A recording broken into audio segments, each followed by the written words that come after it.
20 сентябрьден Qozan metrosunda туган телләр поезды йөри башлады. Әлеге проектны Татарстан Республикасында туган телләр һәм халыклар бердәмлеге елы уңаеннан Qozan мэриясе тормышка ашырган. Әлеге поезд белән безнең хәбәрчеләребез дә сәфәр кылды. Тулырак Ләлә Зәйнуллина репортажында.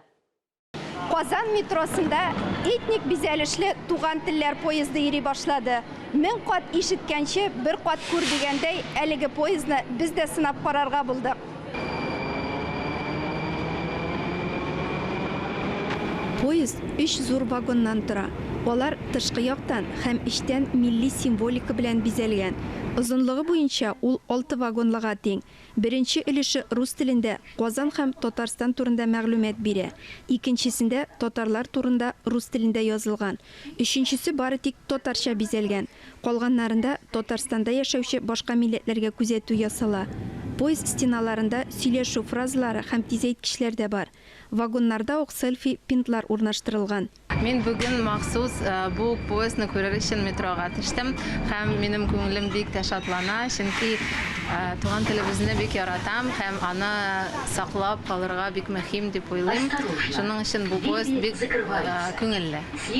Бу ел буе нинди проектлар аша телләргә игътибар итәргә мөмкинлек дип уйладык, ләкин инде мөнбәрләрдән бик күп кычкырырга була.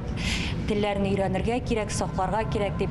Ләкин инде без менә шундый җиңелчә генә рәвештә халыкны ничектер креатив рәвештә кызыксындырасыбыз килде.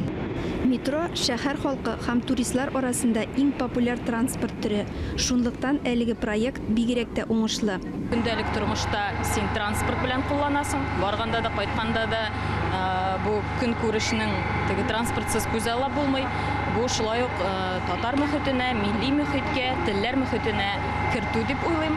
Татарстанның халык артисты Зәйнәп Фәрхетдинова туган телләр поездын күрергә метрога махсус төшкән.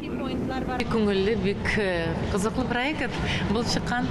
Күзгә бәрелеп торган информация ул һәрвакыт җәлерәк һәм дәвамлырак була. Поезд ел ахырына кадәр йөри. Вагоннарны озак вакытка калдыруны сораучылар да күп. Проект башка төбәкләрдә дә уңай бәя тапкан. Ләлә Зәйнуллина, Тахир Хасанов, Татарстан яңалыклары.